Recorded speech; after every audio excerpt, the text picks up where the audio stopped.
Nice catch. Interactive microphone. Yeah, it's fancy. Is it a mic? It's Mike. Yeah. Oh, cool. Right here. Yep. It's the real deal. Question for you, Novak. How are you feeling? How are you guys feeling? You've had a lot of activities and kind of relaxation. You guys feeling ready? The 1 day away now, we're finally there. How are you all feeling? Toss it now to him. I can speak on my own behalf. Seeing these guys the last few days seems like everyone is feeling excited and fit and healthy. Myself personally, I'm excited to be part of the team again. This is another team competition that we can be part of, aside of Davis Cup. Obviously, slightly different rules, but the format is pretty much similar. More nations participating in the competition. It's a first week of the season. We're on Australian soil, obviously coming closer to Australian Open. You want to be playing competitive matches in Australia, so I'm glad I'm personally doing that, because I have not played any pre-Australian Open event for quite a few years. Last time I think was Hopman Cup, so I'm glad I'm with the guys that are my friends, that we get to share, spend some quality time on the court, off the court as well. So it's a good atmosphere, and we are pumped to do well. Does the team environment, the team setup, bring the best out of you? Yes, I would think so. I mean, I think a lot of the guys from that golden generation that won Davis Cup in 2010 were saying that probably highlights of all our careers was the Davis Cup 2010, and it was definitely. I mean, I was blessed to win so many big titles in my life, but that one was very special because it felt different. I could share that success with everyone, being world champions. After that, the whole trajectory of my personal career, but all our careers, has went in the right direction, and has transformed our individual careers. So the team spirit and the team competition is truly something special, and it awakens that kind of new, I guess, dimension of energy and dedication and motivation that we have. Being in Australia again, that obviously brings the best out of you as well. What is it about being in Australia where you've had such success? Yeah. Well, it's the beginning of the season, so I'm of course not the only player that wants to start off well and kick off the season in the best possible fashion. But for various reasons, mostly the conditions, I guess the freshness, the motivation, Australian Open courts, Melbourne Park was always very suitable to my game, and I can't wait to go back there. Obviously, that's the probably my most successful court in my career, in my life. So I love playing there. I had also success throughout the different cities in Australia, but I haven't played much. Melbourne was always the focus point. Can I just ask, what would an eighth? Excuse me? Can I ask, what would an eighth Australian Open mean to you? Well, I mean, any Grand Slam title. I mean, especially in the tournament where I've done so well in my career, it would mean a lot. It would, of course, that's one of the biggest reasons why I still play competitive tennis, is to try to win Grand Slam titles, try to get myself in a position to fight for the biggest ones, the ones that matter the most. So Australian Open, as I said, was always my favorite because of how I felt on the court. So hopefully I'll be able to be in a good position to fight for a trophy this year. This question for you, Dusan. What do you think of the team zones? Kind of they're a little further back by the baseline, a little different feel. What are your thoughts on those? Yeah, well, we heard the rules and the new things. I think it's going to be interesting to see how does it look in a professional way, because it gets that exhibition feel, but it's competitive tennis, and you play obviously for ATP points. So I think it's going to be a cool new input, and I think that also because similar to Davis Cup, you have your team behind you, and it can help you a lot. So let's see if it helps in here as well. Novak, Dennis from Canada yesterday was saying that the Davis Cup was only in November. This is so soon after. Because it's much the same, he'd like to see just one big world championship. What do you think?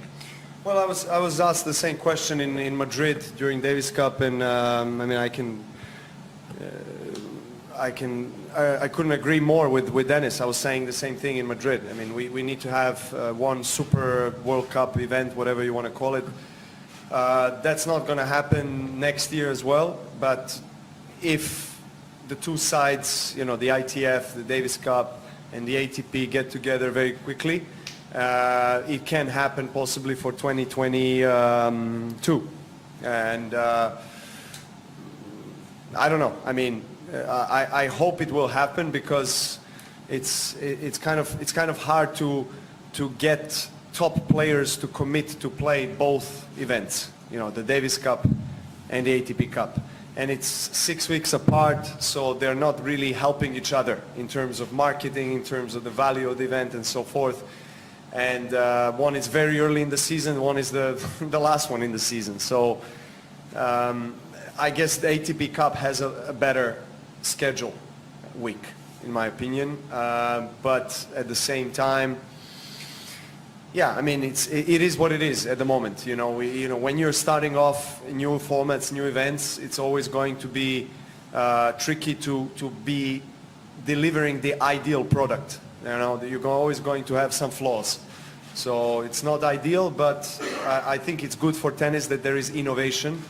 ATP is looking to innovate, to come up with different rules and things, and you know, they're testing out the sets up to 4 in next gen final. So it's great that it's moving in that direction. Obviously, we have to pace ourselves and balance it with tradition and the culture of our sport that has to be maintained and nurtured. Thank you. I'm just curious if you have your thoughts on the on-court coaching, and if you've talked with the guys how that'll work with their respective coaches as well, or just your overall thoughts on that and what it'll add to the event. I think it's a good option to have. This is going to be unique as well if it's going to be up to the players if they would like to have me as a captain there, plus their personal coaches. That can always help. We will have this addition with the apps that they will provide with the different analyzes that we can use. So that can also help. It's going to be different from the viewing position and the position where we'll be sitting on the court. But why not?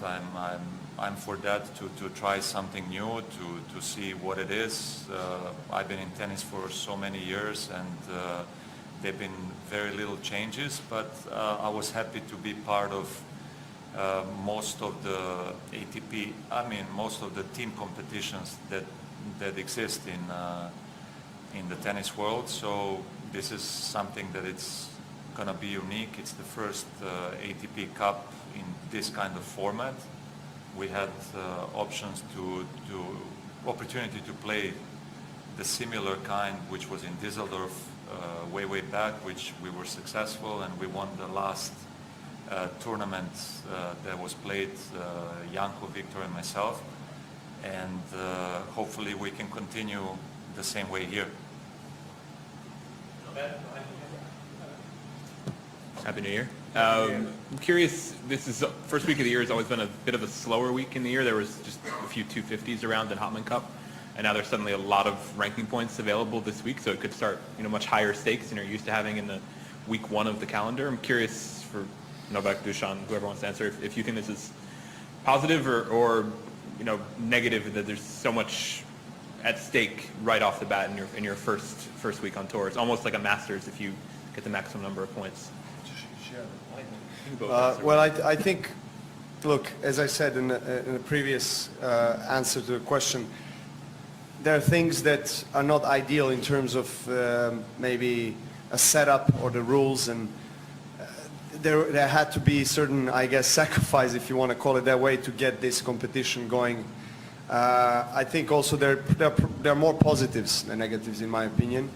And for us as individual athletes, you know, we get an additional chance to represent our country, which is really nice. But the rules are such that it does feel like an individual tournament a little bit, because you have the right as a player to enter the tournament regardless of whether captain invites you or not, or you want to have a captain, you might not want to have a captain, so the first player decides and things like that, which I'm not supporting so much in the team competitions. I would rather have the captain deciding. I would rather have that kind of team spirit.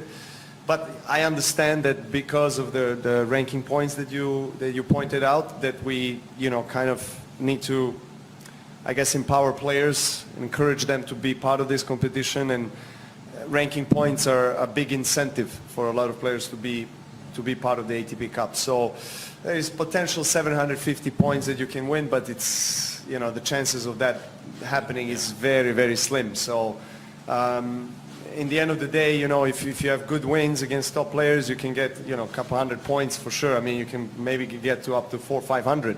So it's actually very good in terms of points, but it just depends on the performance, not just yourself, but the team. We have 2 singles, a double, and you need to go far. So it's still a team effort. You can't win it all by yourself. Doha's been Doha's been a very good tournament for you in the last decade. Yeah. Was it an easy choice to come here instead, or was that all tough to leave Doha? Well, it was not easy, because I like playing in Doha. I've always felt very welcome there, the organizers, and have a really good relationship with them. So, I always liked that tournament, because as well it's kind of halfway to Australia. It's easier for my family to be with me. But ATP Cup is a new product, a new baby of ATP, and I thought it was also kind of my responsibility, because not just the ranking that I have, but also being part of the council and bringing this together in the last couple of years with everyone else, that this would definitely, was no doubt that I would want to play, especially the inaugural first year of ATP Cup. We'll leave it there. Thank you very much. Thank you. Thank you. Thank you.